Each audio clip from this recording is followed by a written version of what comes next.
All right. Hi, everyone. Welcome to the Digital Dojo. Today, we're hosting a workshop called From Confusion to Clarity, and I'm going to show people how to master ChatGPT for business transformation. Before we jump in, I just want to quickly say a couple of things. Number one, this is about using ChatGPT. If you're here for something else, I'm sorry, this is all we're talking about today. And the reason is if you're going to learn how to use what is loosely called generative AI or AI, ChatGPT is my personal favorite as an entry point. Now, for the record, I can teach you about multiple different other tools. However, I promise you, you'll leave confused, your head will explode, and you'll hate me. So today we're focusing on ChatGPT and how to specifically apply it to a business setting. And for the record, this workshop is not for people who don't understand business.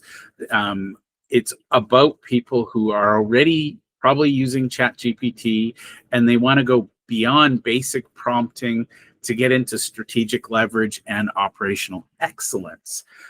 So the live workshop is 90 minutes. The edited version that we share will be significantly shorter because I'm going to cut out some of the stuff.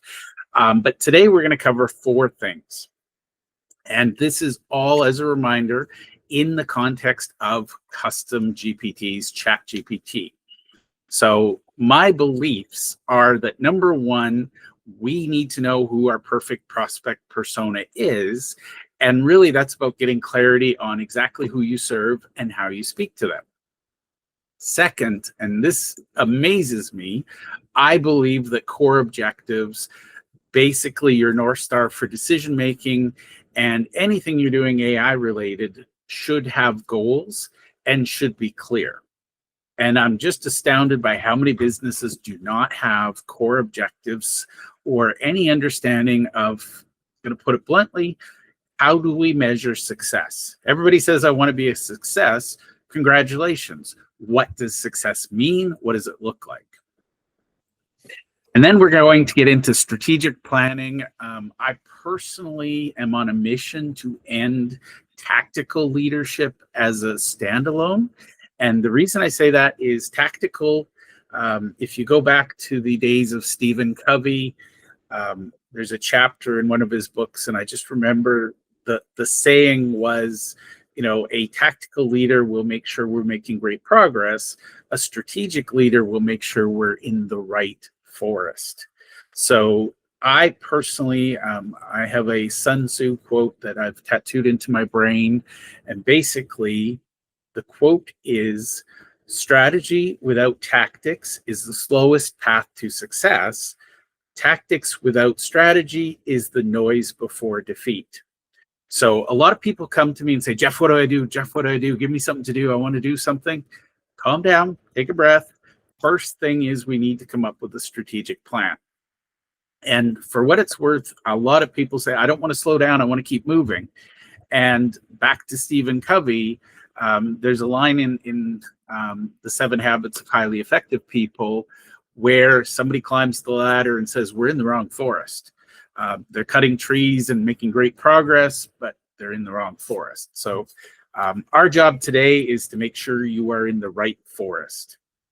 And then the 4th thing we're going to cover, and I'm going to be honest, I could easily justify putting the customer journey map 3rd instead of 4th. However, really, truly, I want you to understand all 4 of these interplay. One affects the other and vice versa.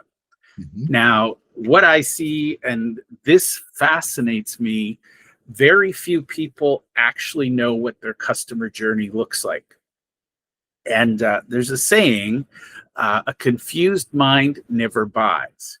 Well, that confused mind also never finishes, never actually uses, never steps forward. I find it fascinating, and this goes all the way up to Fortune 500s. They let the customer figure out what their journey should be. Now, I'm going to argue that theoretically, you're the expert at the thing you do, whether you sell products or services. Therefore, you are the one who should be able to tell the customer what their next step should be. And it is fascinating to me how few businesses actually even bother doing this. I'm going to bring up an old example, and that was John Stanton, the founder of the Running Room. He wrote a book called Running from Start to Finish, which, by the way, is a great literal translation, but it's also a great metaphor. And he actually laid the book out from going from couch potato to 5K, 5K to 10K, 10K to half marathon to full marathon, and then full marathon to qualifying for Boston Marathon. And then I think he had a section on how to optimize your time once you've competed in a few. But here's the thing. He recognized that going from couch potato to 5K is a very different journey, and it's just the start of a journey. So they need different advice, like what equipment, how to buy shoes, blah, blah, blah. So we need to think about the customer journey. And this is how we intentionally guide strangers from just being strangers, never heard of us, to loyal, lifelong advocates. And that's my little mantra is, it is expensive to acquire new customers. A lot of marketing spend, a lot of marketing effort, a lot of sales effort. Why wouldn't we spend the time to identify what else they need from us and solve that pain as well? Mm-hmm. So this is where we start to look at what other products do we need? What other services can we bring? But the idea is fall in love with your customer and take them by the hand and guide them from one step to the next. So that is what we're going to cover today. Before we get into the actual content, I'm going to show you how to use ChatGPT, and I'm going to explain these concepts a little bit deeper. Before we jump in, Pete, you are the first to show up today. So Pete, what would you like to get out of today? And what are you kind of hoping that we'll cover? Mm-hmm.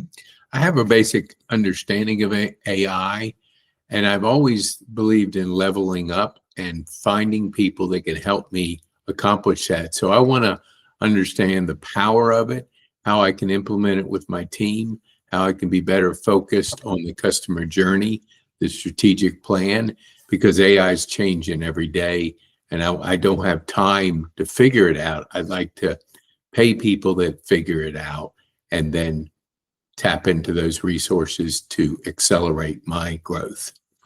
I love it. Well, here's my fundamental thinking, and I will be sharing links to all of these things with participants. I've got a Google Doc going, and I'll share the links. And I would encourage you, normally in a longer workshop, I have a 3-hour version, and I will teach, and then we sit down and we go through everything.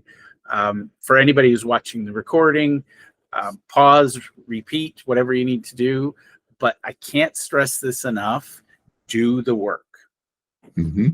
And that's the magical thing about AI. If you don't do the work, it doesn't get done. Mm-hmm. So, surprise. All right, let's talk about the fundamentals of marketing. And Pete, I know you've got a background in marketing, but I'm going to oversimplify. And basically in marketing, you need to have your clear identity, the avatar, who do you serve? So the perfect prospect persona is an answer to the question, who do I serve? Mm-hmm. And believe it or not, I've done hundreds of podcast interviews, and it is amazing how bad people are at this, who do you serve? And I'm going to be honest, there's a lot of young marketers who have taken the free courses on YouTube or on Facebook or whatever. They miss this fundamental step. Mm-hmm. And Pete, I think you can attest to this as well. If you don't know who you serve and you try to serve everyone, you end up reaching no one. Mm-hmm. I agree. And I think that's the fundamental. I'm not kidding. Last week, somebody came to me and said, Jeff, I need help with marketing. Here's my budget. Go. And I was like, wait a minute, you haven't answered the 3 questions that we need to answer before we start. So question number 1 is, who do you serve? So I serve a person that has local influence, has local impact, and is a key person of interest in their local area, but they don't realize the opportunity to change and go online and make it a global business by being a key person of influence online. Excellent. Now, so the first, if you follow Dan Kennedy, he talks about the 3 M's of marketing. But the very first thing is, who do you serve? So that's question number one. Question number two is, what do you do for them? And that is, believe it or not, the hardest thing for most people to answer.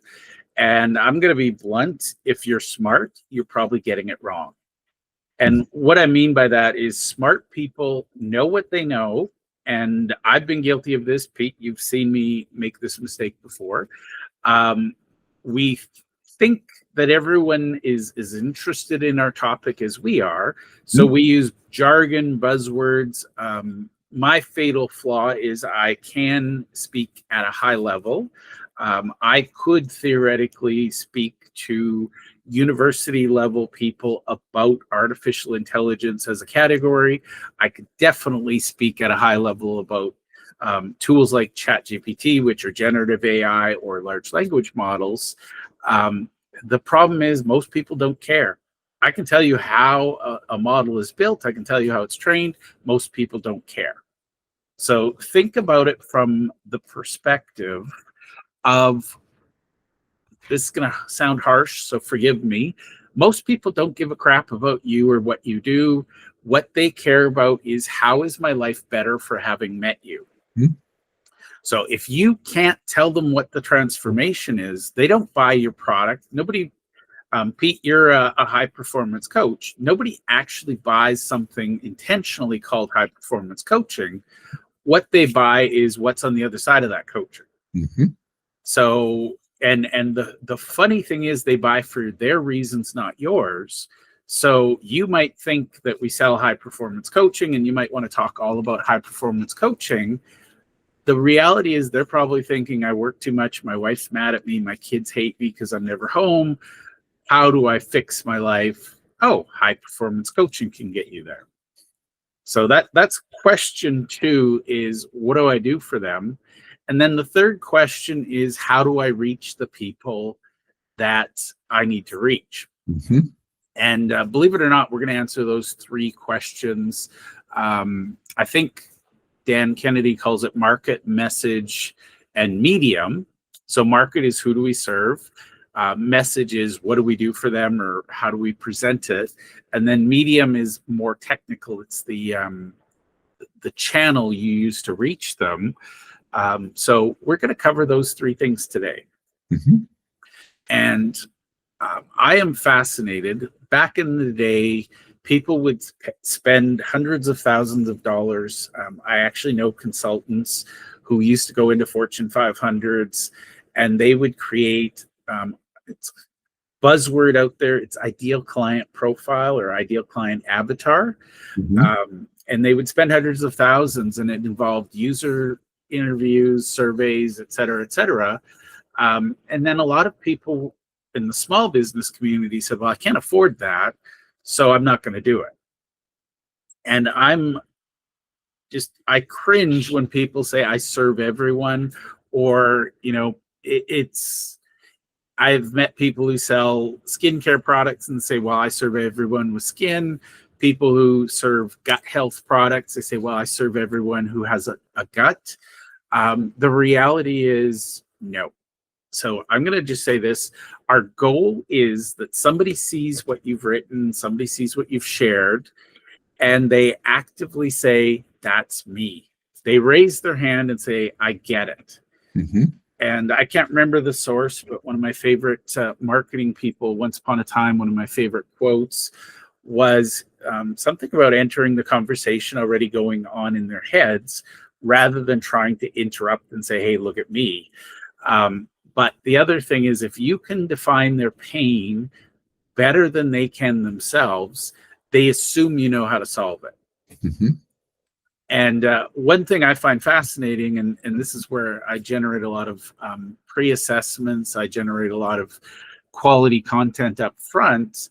I want to add value to them, because if they see my value from the free stuff, they're going to come work with me, and it's a question of when do we start, not how much. Mm-hmm. Whereas if I'm trying to get money out of them without understanding them, it's going to be a frustrating experience for all of us. Mm-hmm. So that's my why of the perfect prospect persona. Mm-hmm.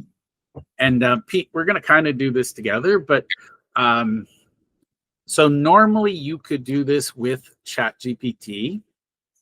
And for anybody watching, you can do this with ChatGPT if you've taken the time to understand what's in an ideal client profile. Mm-hmm. Now, I include the demographic. That's the sort of boring statistical, age, gender, race, geography, that sort of thing. But then I also get into a psychographic profile, which is where we focus on how they think and how they make decisions and so on. And then I go deeper, and I'll show you Patricia in a second, but we cover what their core pain points are.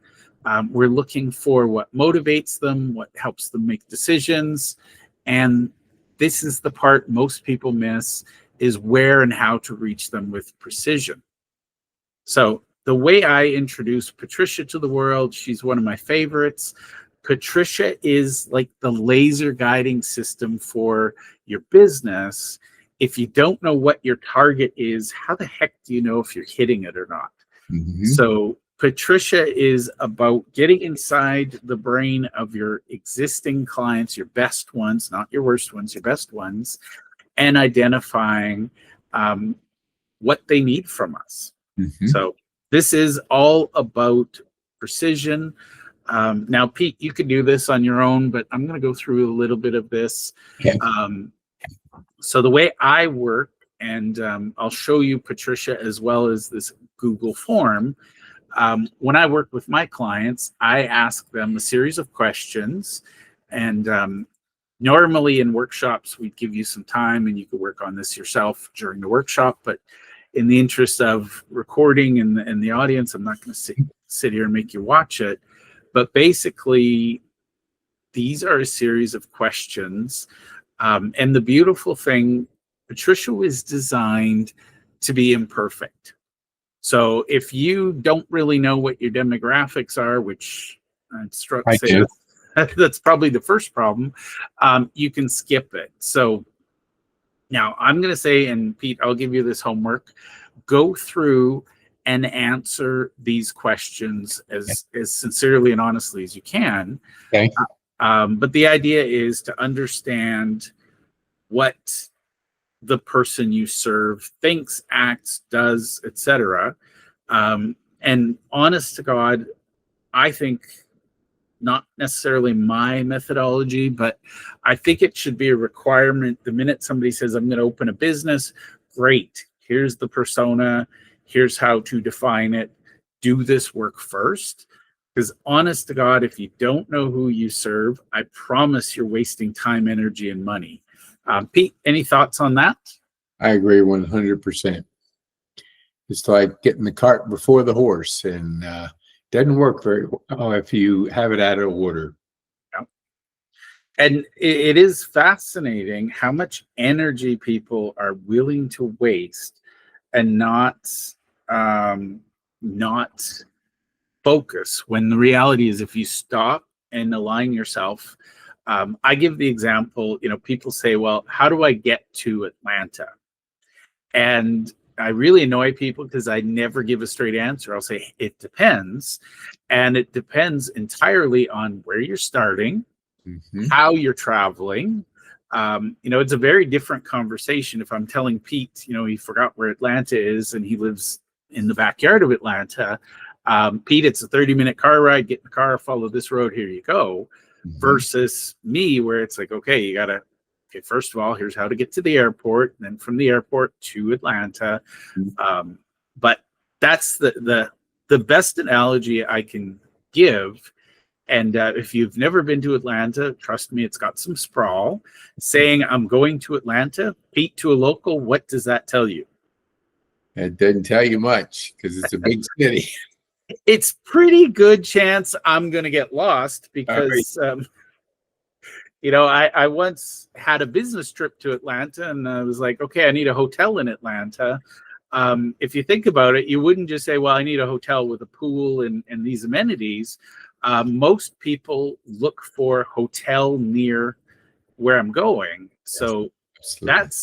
this is like knowing all the points on a map and Hmm. be able to go straight to it. Really So helps the journey if you know where you're going. yeah, and how you're getting there, and what's your timeline, and what's your budget, and blah blah blah. So I really truly believe that not knowing who you serve is the business equivalent of Pete and I saying, Pete, let's meet in Hawaii. Let's drive until we get there. Guess what? We end up in trouble because at some point we run out of land and we end up in the sea. This is what happens when businesses can't say with certainty, here's who we serve. Hmm. So, Pete, I'll give you the links to this. You can go through and you can actually do this. There's, Okay. I forget how many questions. There's enough to be useful. Mhm. And again, I would say to people, if you don't have the immediate answer, at least say, I don't have the answer, or here's what I think. The better you fill it in, the better results you get. So if I'm looking at it, there's a few questions. There's about 40. It's detailed. You don't need all of the detail. But basically, once you fill this in, and so Pete, I'm going to show you ChatGPT because that's where we come to. Mhm. Once you fill this in, you will receive an email with your results, or you'll get a copy of your results. So once you've filled it in, then you come over to Patricia and you paste it in. And Mhm. again, Pete, you'll get the link. Okay. So I'm going to show you an example of a perfect prospect persona for a project I'm working on. And we're going to talk a little bit about how I use GPT to create it. Where'd it go? Here it is. Sorry, you can see I have a few tabs open in anticipation. There we go. Okay. So I always, for every project I do, I don't care if I'm doing marketing, sales, systems and processes, I always want to know who we're doing this for. Mhm. So in this particular case, this is for my digital dojo where I teach people how to use AI. Mhm. I've given my avatar a name. It's Alex Rivers. And basically, I've listed some core characteristics. This might sound weird to random people listening to this, but I am neurodiverse. I'm ADHD, autistic, and neurotypical people drive me crazy. Therefore, I work mainly with neurodiverse people. And I went deeper than most, but I can tell you the personality types, styles, but I can tell you their business. I can tell you their inner world, what they're struggling with. And what I actually do is I create a custom GPT. I won't get into that on this call, but basically it acts like Alex, and therefore it can answer questions and give me some insights from Alex's perspective. So I've got a deep dive. To me, a good one is about 5-6 pages long. You don't need that. You can get away with probably a page. But I give them names, I give them faces. And if you don't know where to start, usually what I do is I'll pick my current favorite client, and then I will model it after that person and say, here's what I like about them. Mhm. But basically what you do, so Pete, your homework, you'll fill in this questionnaire, Okay. and I'll double check. Okay, so you will get a copy of your responses. It'll either show up at the end or it'll show up in your email. I forget which, and it shows up, I promise. Mhm. But basically what you do is you take the entire thing, highlight it, and we come over to Patricia, and I'm polite to AI because at some point maybe it takes over the world, maybe it doesn't. But I say, hi, Patricia.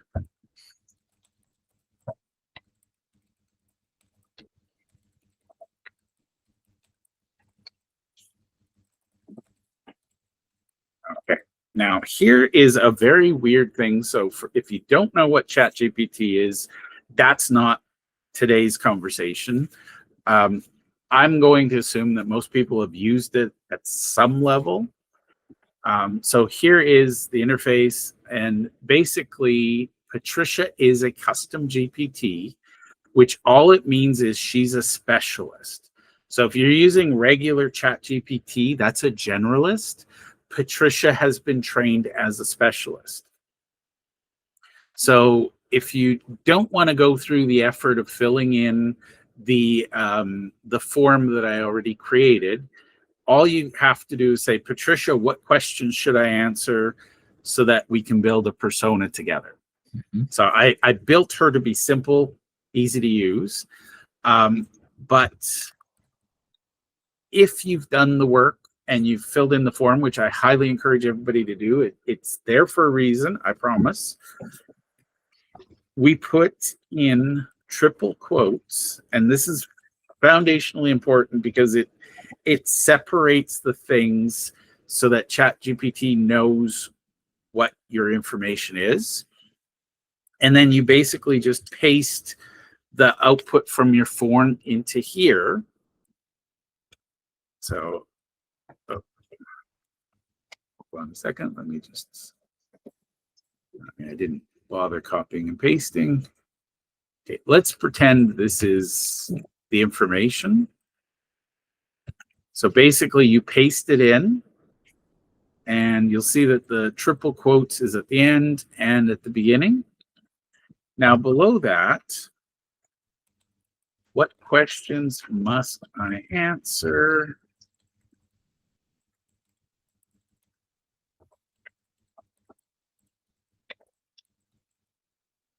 So what additional questions? So basically, this is my number one tip for using ChatGPT, especially in a business role, is ask it what questions you need to be asked or you need to be answering. And then I'll flip it around and say, what questions should I ask you to make sure we're doing this right? Mm-hmm. So those are two weird steps that most people skip. And then all you do is you hit submit. And in this case, I'm not going to hit submit because Patricia's going to give us gibberish because I gave her gibberish. But you hit submit, and then here's the key.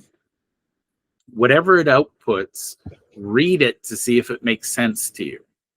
Because I would argue, Pete, nobody knows your avatar better than you. Mm-hmm. So you need to make sure, and I stress this all the time and people forget this step, AI hallucinates. AI has an imagination, and AI is calculating what the next most likely word is. It could sometimes get their calculations wrong and come back with weird stuff.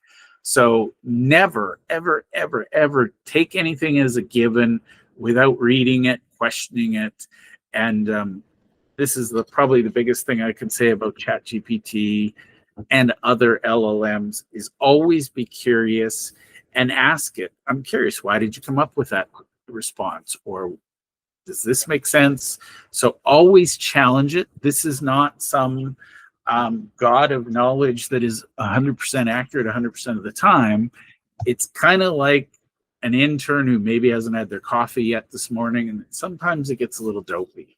So you want to treat it, you're the adult, you make sure it makes sense. And again, I'll show you what an output looks like because that will be very, very, very critical going forward. So once Patricia creates the avatar, so I'm going to give her this one. Okay, this is a little bit of gibberish, but this will be relevant. Okay, so let's pretend I gave Patricia all the details on my avatar and hit enter. Now, Patricia's telling me I've done a fantastic job. For the record, it will tell you that whether you did a fantastic job or not. It's up to you to decide if you did a fantastic job. Now, I've run this through dozens and dozens and dozens of iterations. I know it works. So next step, I'm going to shut down Patricia because she's useful, but we're done. Before I move into the next thing, Pete, any comments or questions? I like it because it takes me from start and progresses me through and hits on every step. Excellent. And that's the key. Most people, and this is what I love about AI. Back in the day, you used to do business plans or you do anything strategic, you do it once and never come back to it again because you're busy. Mm-hmm. What I like about AI in particular, ChatGPT, we can come back and say, you know what, my business priorities have changed. How does this affect my long-term plan? So one of the things I would say is if you're running business, if you're watching these videos, if you do nothing else, I recommend every 90 days spending an hour, put it in your schedule now and forget about it. Look at your strategies, the 4 things we've talked about today, and revisit them and see if they're still valid. Are my assumptions still on point? So the core objectives, this is kind of my mission, and I wish more people would use these. There is no science behind this other than I know it works, and I've seen it work over and over again. I have 3 objectives for every project that I do. Mm-hmm. The primary objective is a long-term goal. This is the strategic. How do we know we're winning? I call it the North Star, and this should help us always understand, are we taking a shortcut to get somewhere that we don't want to go? But it's the ultimate long-term goal. And then a secondary objective is a shorter term 3 to 5 year milestone that we need to hit. And then the tertiary objective in my world is a foundational priority for the next 1 to 2 years. And what you'll notice as we go through my tabs here, and you'll see I got a bunch open, we're going to cover these 4 things. Once we get to the strategic plan, we're dropping down to the 90-day. And basically, the idea is, I can't remember the exact quote, but we overestimate what we can accomplish in a year. We underestimate what we can accomplish. Nope, the other way around. We overestimate what we can accomplish in a day, overestimate or underestimate what we can accomplish in a year. So the goal is we can get a lot of stuff done if we have a plan. I agree. And so when we go from this one to the third one, the goal is to go from long-term plan to what do we need to do for the next 90 days? Mm-hmm. Now, for the record, I'm a weirdo. I plan a year out, knowing that that plan is going to be wrong the second I say I've planned. Mm-hmm. However, what that does is it lets me set, and I really encourage everybody to do this, every 90 days, I have 3 strategic things that I want to accomplish. And what I mean by strategic is they drive the business forward, they get me towards my goals, there's progress. Now, a lot of people get busy, they get into tactics, they get to the end of the year and go, where did the year go? Well, we don't do that because that's drift, and drift will kill you faster than anything I've seen, or just maybe it's slow and painful, but drift is deadly. Mm-hmm. So the core objectives, this is my friend Olivia. I created her. She is all about objectives. And again, she's got a form that you fill out. And her questions are really, really, really simple. And again, answer to the best of your ability. The better answers you give her, the better results she'll give you. So basically, we're looking at, what is the ultimate vision? What are some of your struggles? What's the purpose of your business? And basically go through these questions. And if you forget and you want to go straight to Olivia, you can. But again, when you're done this, you should get a response. And it will give you a response saying, here's your answers. And then you come visit Olivia, and you'll know you're at Olivia because in the address it says chatgpt.com, bunch of gibberish, and then Olivia's name is in there. And basically you paste in your responses, same as before, you use the triple quotes. And I am sharing my thoughts on my objectives. What questions do you have for me? And then what she'll do is she'll output, and again, next round you ask her, what questions should I ask you, etc. You don't finish this until you should be reading this going, oh my God, that's my mission. This should excite, this should motivate, this should inspire. And I'll show you what my core objectives are. Now, I'm weird. I don't know if I need to keep saying that. Maybe I should put it in the title slide and everybody understands it. I care deeply about my audience. And one of the things I realize is I don't really care about my transformation because nobody else cares about it. What I care about is the transformation that my customer, Alex, goes through. And I would encourage you all to do this little exercise, but I have this North Star transformation, and really, truly, who does Alex become through my coaching? And that's an identity piece that's deep and complicated and mystical. But because I care about the transformation, that shapes the objectives that I have. So again, I have my strategic North Star, and it sounds a little fluffy because that's how my brain works. I wanted it to be fun and poetic rather than businessy. You can make it as dry or as fun as you want it to be. But my primary objective is teaching mastery. I'm not here to just teach people how to do things. I want to help people master that thing. That's a long-term objective because mastery does not happen overnight. Then my secondary objective is teach others who've mastered the skills to help others master the skills. I want to be immortal. I want to leave a big impact and a huge legacy. I can't do that alone.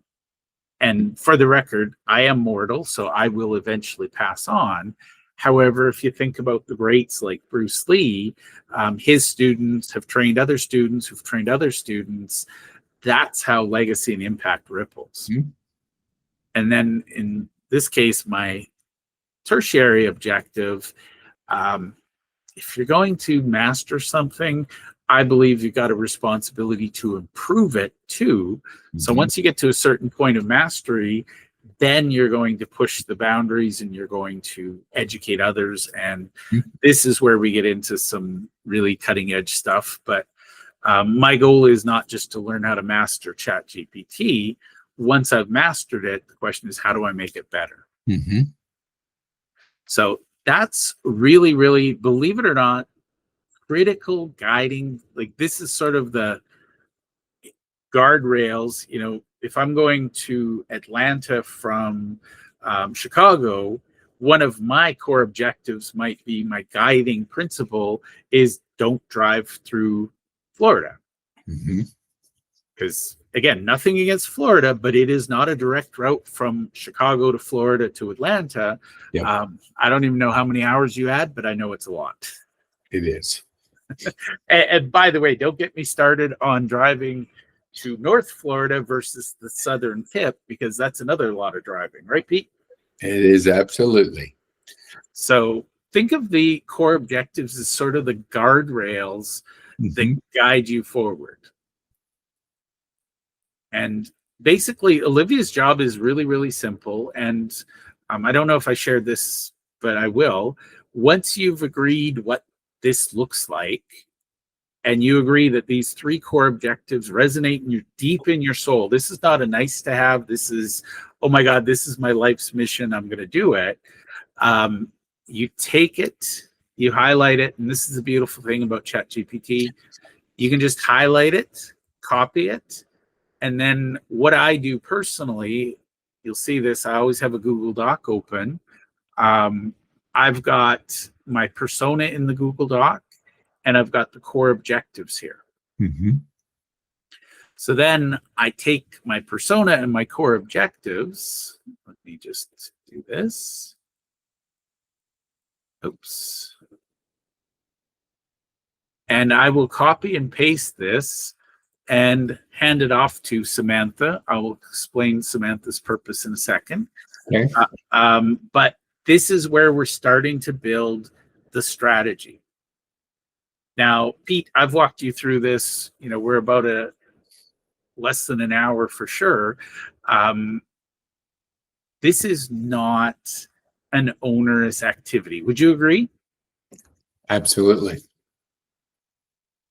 I equate it to, in baking terms, I know the ingredients. I want to know the sequence of the ingredients to get the best possible outcome. Yeah. And if I leave out the eggs and I cook it, and I try to put the eggs in after I've cooked it, it doesn't taste very well. No. And interestingly, excuse me, pull with your analogy there, it's about the sequence and about the quantity. Mm-hmm. Absolutely. And I think that's what most people miss, because again, most business plans are in the next 90 days, I'm going to do this, this, and this. That's not a plan, that's a to-do list. Mm-hmm. So the next stage, and this is where I promise, people get really impatient with me at this stage because they're like, I just want to get something done.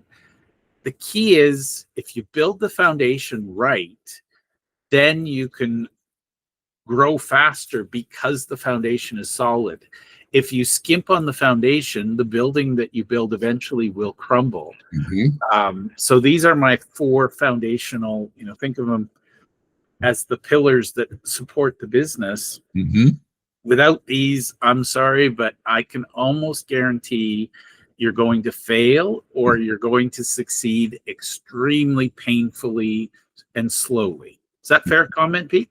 Absolutely. And failing now, which you always want to fail and learn, with AI and the speed of AI, you fail and you lose 6 months, you're down 5 years maybe. So you have to know where you're going and have the mentor or the guidance to get you there faster, because everybody's using it, leveraging it, and you want to make sure you're using it properly. I love it. And for what it's worth, Pete and I can tell you the expenses of taking the long, slow, painful way. I think we've both had enough life lessons. I think Pete and I have a lot of character. Is that fair, Pete? I think that's dead on. Awesome. Now, one thing I want to point out for the recording and just in general, the premise of this workshop is how to leverage AI in business. And I want to point out the obvious in case somebody's keeping score. I'm spending more time on the business fundamentals than the AI. And the reason for that is, if you don't know the fundamentals, the AI doesn't matter. Yep. And if you don't have the AI, the fundamentals are hard work. So they go hand in hand. And that's what we do in our community. It is about practice. Mm-hmm. And I can't stress this enough. You're the adult. Never, ever, ever say to me or someone else, well, ChatGPT said this, so it must be right. I will laugh in your face and I'll probably throw you out of the group, because common sense is everything when you use AI. Mm-hmm. So step number 3 in my 4-step foundational process, and I do this for free because honestly, if somebody doesn't know who they serve or what they do for them, I have no idea how to help them. Mm-hmm. And I want everybody, if you're listening to this or watching this, you're wasting time, energy, attention, and money if you go to a consultant and you can't give them a clear target to aim for. It's literally, we're flushing money down the drain because we don't know exactly what the outcome looks like. So I believe clarity fuels momentum. I can get really, really philosophical. We can talk about Sun Tzu and the art of war. I believe that strategy always must precede tactics. Mm-hmm. So what I do, and this is where we're literally on the cusp of taking action, that the third step is we need to know where we're going. So the core objectives, generally speaking, let's pretend core objectives, the guideline is to get to Atlanta from Chicago. Now we're getting into the details of what does that trip look like. And for the record, if you are from Chicago, you know this, how you drive, what you wear, everything depends on the seasons, the time of year. You know, if it's dead of winter, maybe you need snow tires. You going down to Atlanta, maybe you want all seasons. There's a lot of variables.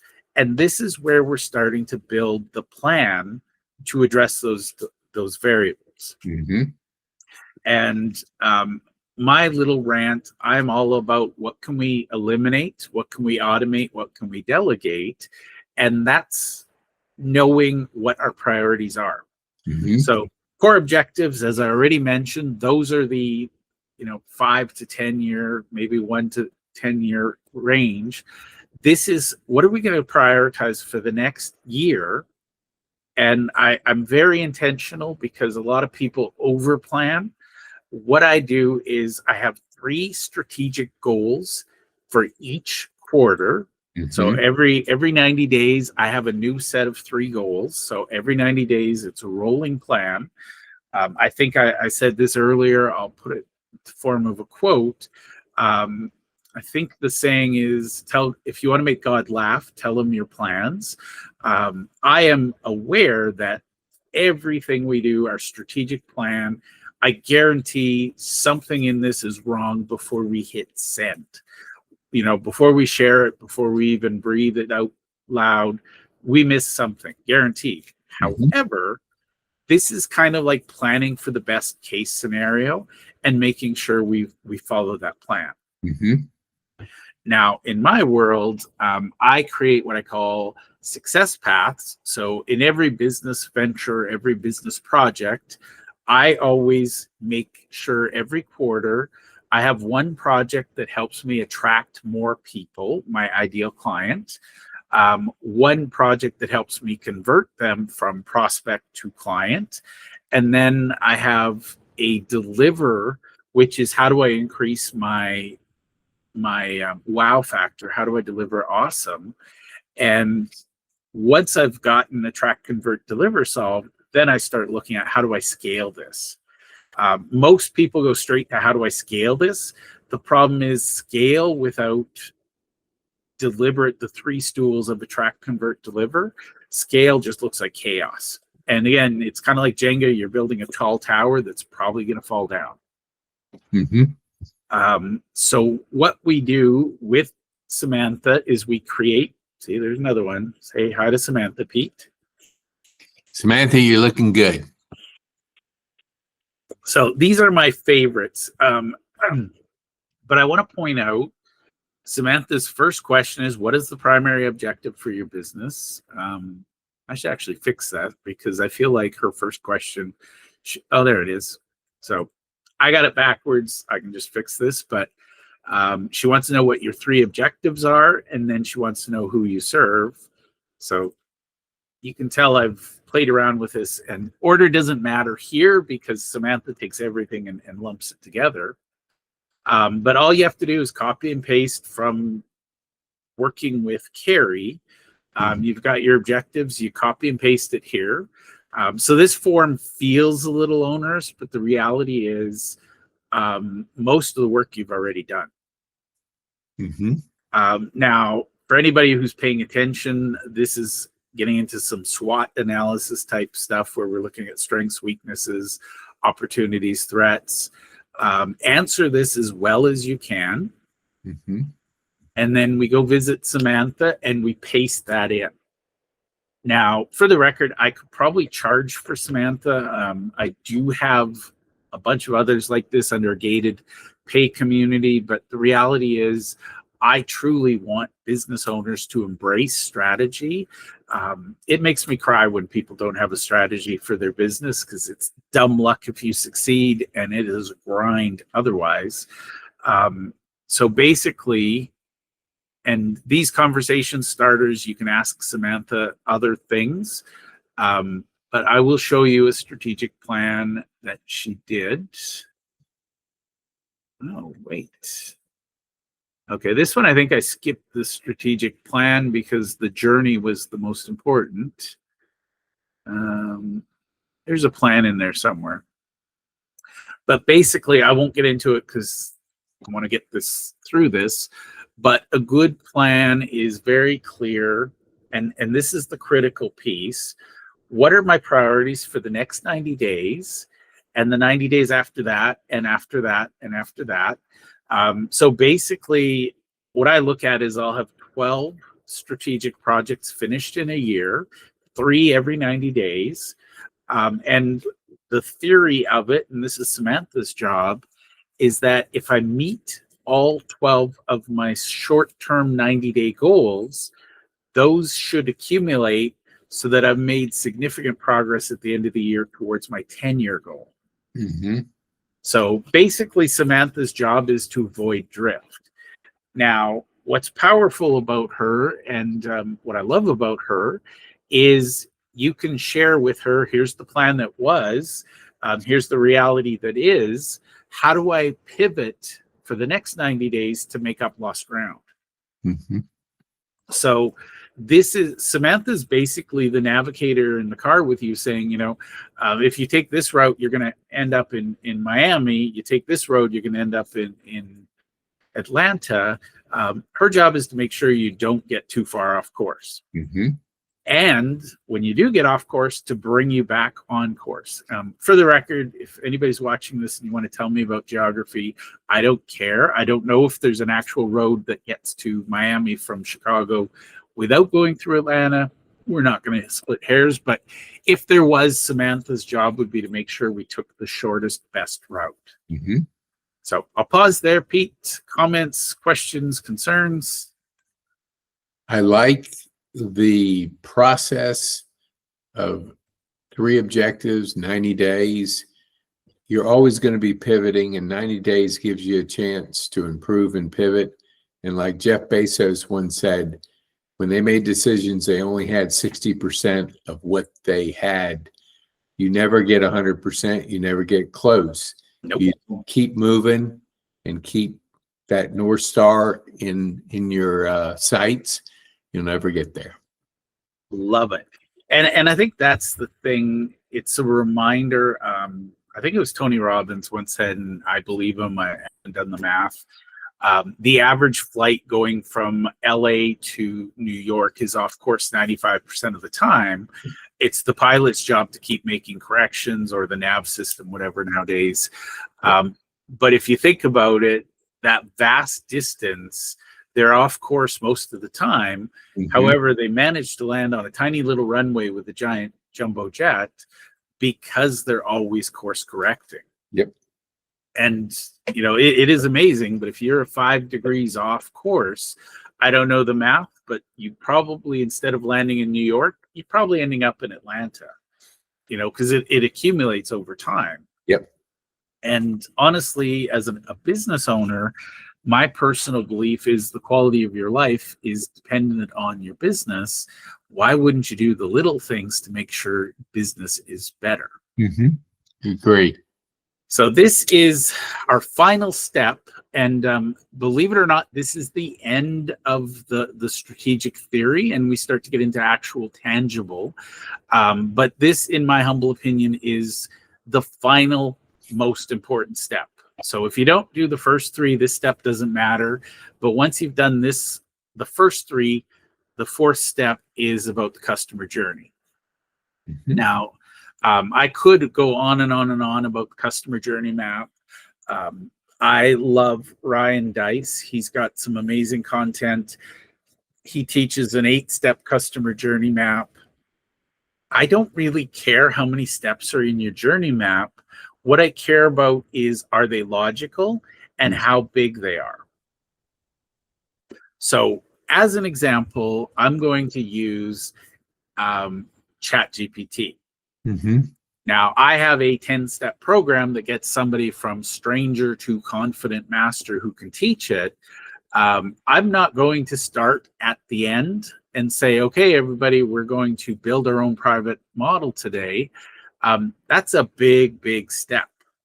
Mm-hmm. So believe it or not, I look at this, I even break down the marketing and the sales. Most people think that business is as simple as, hey, Pete, I see you are missing a widget. I sell widgets. How many would you like? And the problem is Pete maybe doesn't need more widgets. Maybe Pete's transferring to gadgets. But the reality is, if our customer doesn't know why they need us, how the heck are they supposed to feel confident in buying from us? Mm-hmm. So the key point, I can't stress this enough, is we need to know who our customers are, how they interact with us. And this is where I obsess. Pete, I've probably got 30, 40 custom GPTs just dealing with customer friction and how do we avoid the fall off or the dropout. Mm-hmm. So I won't get into the meat of it because it is an entire, I could do a 90-minute workshop and just touch the tip of the iceberg. But I believe, and anybody who disagrees, that's fine. I believe that a business where we have loyal customers and we earn referrals, I believe that that business is more profitable and more enjoyable to run, and we have fewer complaints. So everything we do, and I don't care what business you're in, if you've got friction points or you know people fumble or trip, if you can smooth those out by mapping out a customer journey, they will stick around longer, they'll spend money, and they'll bring their friends. To me, that's the holy grail of business, is being referral based. Pete, what do you think? Totally agree. I like to say that if your business isn't worth talking about, then you haven't done it right. You want people talking about you. Yeah. And not complaining. Yes. I mean, yeah. Positive referral.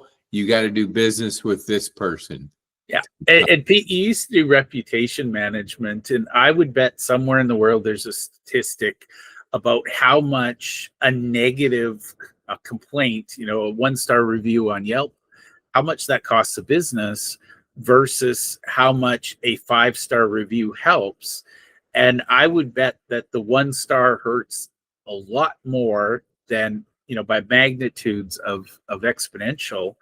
A negative review hurts more than a positive review helps. Is that close? I think that's dead on. And if I had to, I don't know this for a fact, but I heard something to this story. It's 10 times what a positive one is. So if you've got one and you got one negative review, you better have 10 positive ones to equal it out.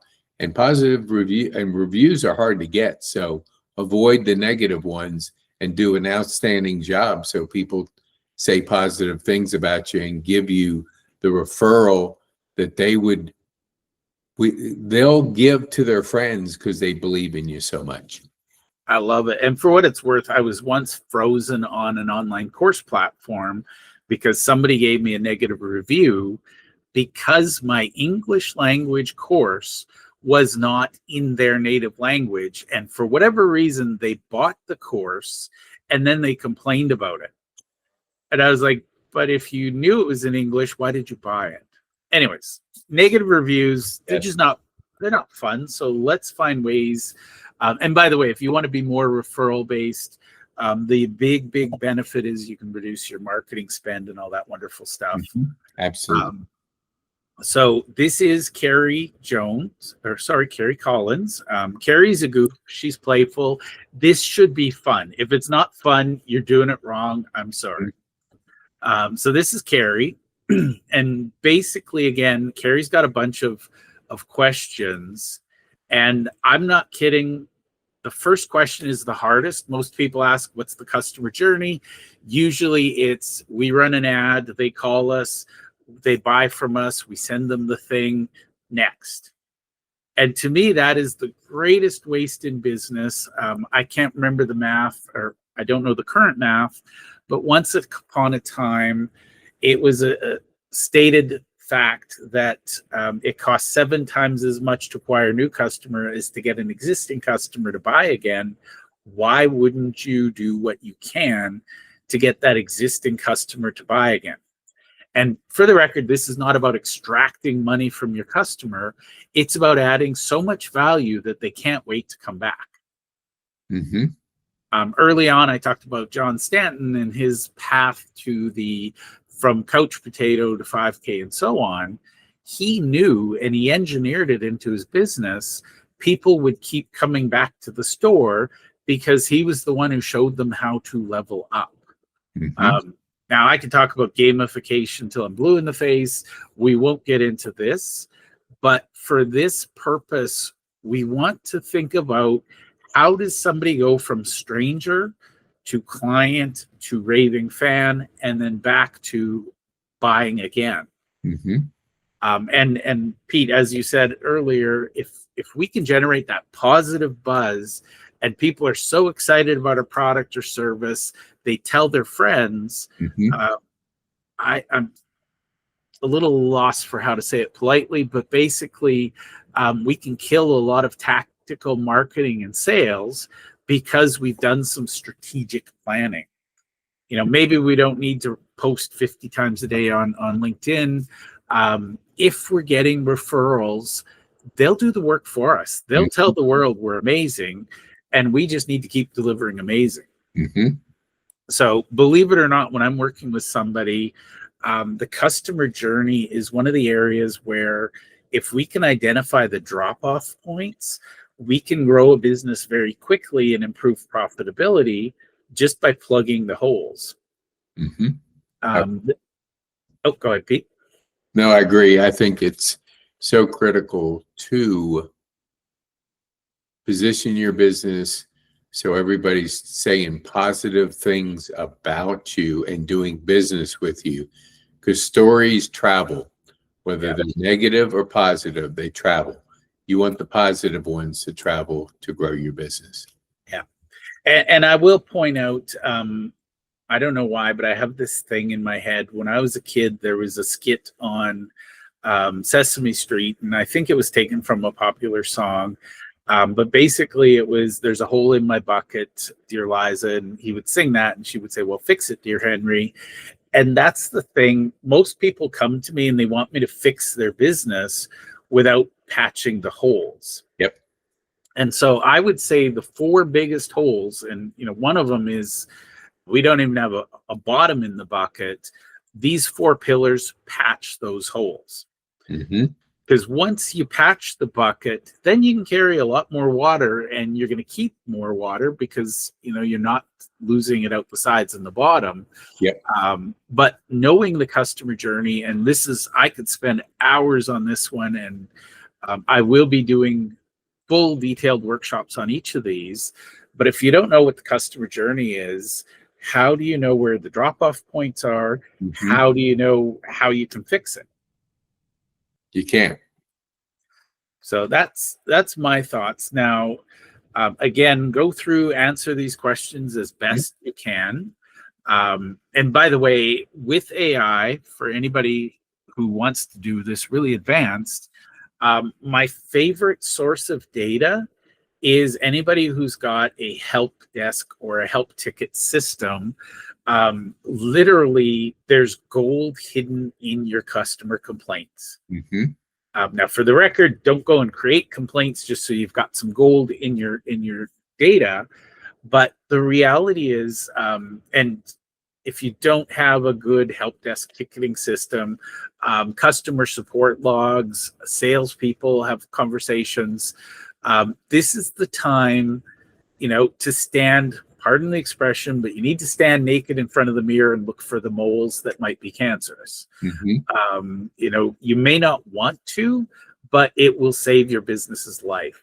So this is not the time to be sensitive. This is not the time to be delicate or fragile.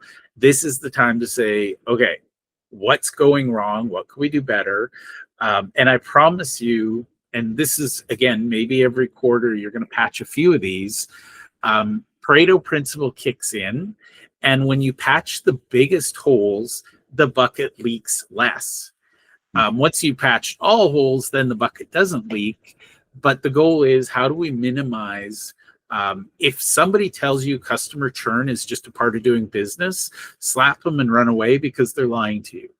I believe, yes, some customers are not a fit and maybe we need to release them. But if they're a fit, we should want to keep them for life. I agree.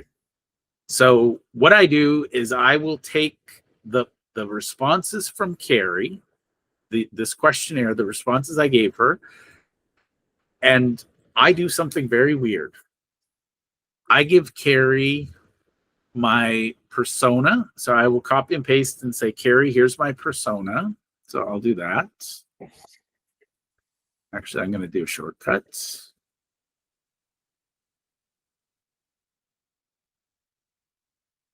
There we go. So, hi, Carrie.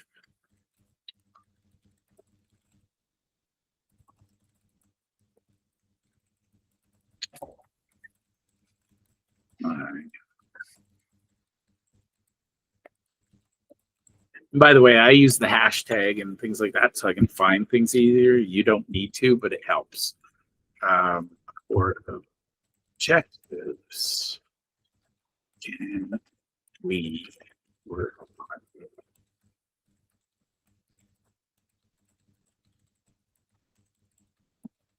Okay, and I give my avatar a name just so that I don't have to keep saying avatar. Now, for the record, if you've got the free version, you're going to overwhelm if you paste a big thing in like this. To me, that's probably 5-6 pages or more. I have the page, so I've got bigger context window. But you'll see, and I would give the strategic plan as well. In this case, I don't have one, but that's because I had it planned out separately. But here, she's going to come up with a 10-stage customer journey map. And this is, again, based on Ryan Dice's 8 stages. I just added stage 0, which is they don't know about us. Stage 1, they start to get aware of us. Stage 2, they are engaging. Then they subscribe. Then they convert. Then we excite them. This is where they start to become fans. And then we start to ascend them up. So maybe they bought your introductory offer. Now they're buying something else. They bought a car. Now they want the full package. And then we elevate them to advocate and they start promoting us. So that's my first stages. And then stage 9 is, so stage 0 to 8 is very linear. They might skip a step or two here and there. But the key is I'm the expert. I'm telling them what the steps are, and it's my job to guide them to the next step. Because if you try to take somebody from awareness to promote, you're both going to be miserable. It's a big step. And then I build it into a cycle. So once we've got them promoting us, then we identify other problems we can solve, and this is how we help them. So I won't bore everyone with the very, very details of it, but my customer journey map looks like this. And I'll show you over on the side here because it makes sense rather than looking at the detail. I have created, and this is just the way my brain works, to learn AI, ChatGPT, I've created a 10-step program, 10-stage, where I've added belt levels. So white belt is stage 0. This is, you basically don't know anything about ChatGPT. Here's how you use it. All the way up to stage 9, where you are empowered and you're training others how to use it. So that's what a really good customer journey map looks like. And I'll just show you the elements in a stage. And this is very advanced stuff. You don't need to know this. The beautiful thing is this is what Carrie's designed to deliver. But basically, what I do in each customer journey stage is I look at their awareness and their emotional state, and I try to map out where they are. I think I said this earlier, we want to join the conversation already in their heads. If I understand their emotional state at the beginning, I'd label them. So I have Alex Rivers, the big avatar, but at the white belt level, Alex is an overwhelmed observer. He's looking at it going, holy crap, I don't know anything. Where do I start? So I have a theme, which is giving them awareness, how to use ChatGPT. And then I always give them, my tagline is insight, clarity, growth. I help them understand where they are and where the next step is and how they get there. And I've even gone so far as to, here's what Alex is telling himself. Here's his basic goal, or our goal for him. And then I have a challenge of how do we move Alex to the next stage? So this is, in my humble opinion, if you're not doing anything else for your business, if you figure out the avatar that you serve, if you figure out your North Star core objectives, you create a strategic plan, and then you build the customer journey, your business is on a very, very solid foundation. And the magic is all you have to do now, and I'll show you this actually quite literally. So once you've developed those things, you can go into a new chat. And I downloaded it as a Word document. So, got it? Nope. So I downloaded it as a Word document. You can actually share right within, but I like it clean like this. Now you can say, I call mine Alice, don't judge. Sharing a document which has my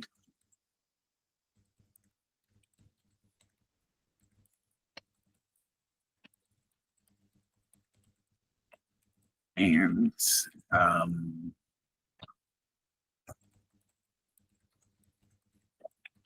by the way, I would never have bothered doing all this work before AI because it was work. But now with AI, you can do it well, and it's amplified. What are my top?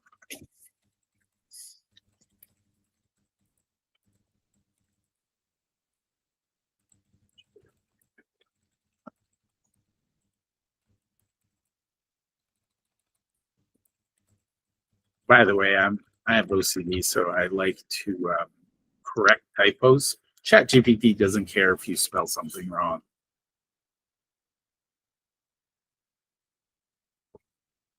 And this is where it starts to get really powerful, really magical. So this has been all strategic. Pete, would you agree?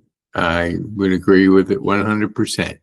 And I bet you could look me in the eye and say, Jeff, there wasn't a single tactical thing in that. What's next? Is that a fair question? It is. I love the strategy of the whole laying out this to people that are, I guess, trying to leverage AI, but don't know how to do it. Yeah. So now the next step, and this is very, very fabulous. The next step is you start to build your SOPs, your standard operating procedures. Mm-hmm. And this is where AI gets intensely powerful. Mm-hmm. So I'm going to do this, and you'll note I'm using the paid version of the generic ChatGPT. For whatever reason, people hate ChatGPT 5. I love it, so we're going to do that. But basically, this is the bonus material, and I'm going to give you something huge. The single greatest, my favorite use case for ChatGPT is to create operating procedures so that I can delegate. So here's what I'm going to do.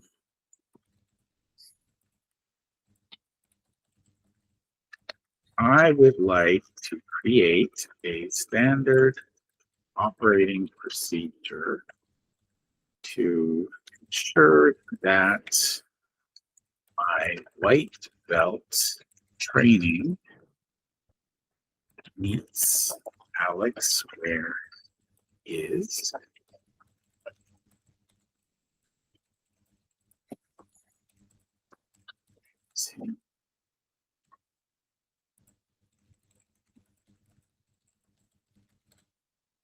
Okay, so if you have a system that you follow already, what I love is that you can use AI to generate a outline, a template, and again, you're the adult, you refine it. If I have more to go on, for example, this is my process, I understand it, I would say, here's the 5 steps I follow, here's this, and this. I'm about to delegate this to my virtual assistant in the Philippines, help me create an SOP so that they can follow this and improve it. Now, the magic is I then give it to my assistant in the Philippines and say, test it, tweak it, and ask AI, just say, hey, here's my feedback on this SOP. Could we optimize it better? Pete said to upload videos to YouTube. I don't know how to do that. Can you give me a tutorial on how to upload to YouTube? SOPs become a standard business tool. And again, I'm not going to read this and make you watch through it, but this is fabulous. And I guarantee it's got some mistakes in it, but I also guarantee it's a better first draft than if I sat down with a blank screen. But here's my process for guiding Alex through the white belt. So that's the fundamental power. And this is what everybody misses, is once you understand your strategy, tactics fall out of ChatGPT very easily. And I will stress, you got to know what you're doing, because if it tells you that the best tactic is to go stand on your head in a corner, you should say, how does that help me achieve my goals? So that is the power of leveraging. And the Catalyst crew, these are my little creations, they're specialists, but that is my fundamental wish for most businesses, is that they understand the power of strategy before tactics. It's critical to be successful that way. Bless you. I didn't hear it, but I sensed it. It was a cough, but thank you. So okay. Well, all right, take back the bless it, because it was just off. I'll still take the blessing. What the heck? Yeah. So I love it. You've seen me demonstrate 4 members of the Catalyst crew, and I'm making them available to people for free. Full disclosure, everybody's results will vary because not everybody is going to obsess over it as much as I do. But what I do is I then take those things, and there's ways to do it better. I just wanted to give you an introduction, but I would say those 4 pillars can shape and guide everything that you do. Absolutely. I equate it to ChatGPT to TikTok videos. You can be entertained all day long. Yep. And is it going to get you anywhere besides just consuming entertainment? If you don't have a strategy, you're going to get entertainment, and that's never going to move you forward. You got to create your business by doing it correctly, and the strategy and the steps. Each step is like, I like the karate, the white belt to the black belt. You can't come in and say, I want to test for a black belt. Yeah. We'll say, yeah, go ahead, and you'll fail every time. So you have to strategically move up each color, take a test. Each time you pass that test, you move up a rank. And if you're moving and you're getting your strategy together, whether with karate, you'll eventually make it to black belt. But not everybody makes it to black belt because they don't want to. They don't want the discipline, the focus, the what it takes to get there. And that's a choice everybody makes. Yep. And honestly, a lot of people come to me. I'm not kidding. I had somebody say, enough strategy. I want something to do. So I'm going to be really honest with you, Pete. I gave him 100-point to-do list just to get him out of my way so that I could finish the strategy. Hmm. And I'm not kidding. Dopamine being what it is, he was like, "Oh my God, thank you. I have something to do." And I'll be blunt, it was busy work to keep him out of my hair. Yeah. It saddens me when people don't know the difference between busy and progress. Yeah. Yeah. So, We've been conditioned, and I guess I've been sensitive to it because I have 100 units of energy each day, and I cannot waste any of it on frivolous things because yeah, every step I take, I have to think.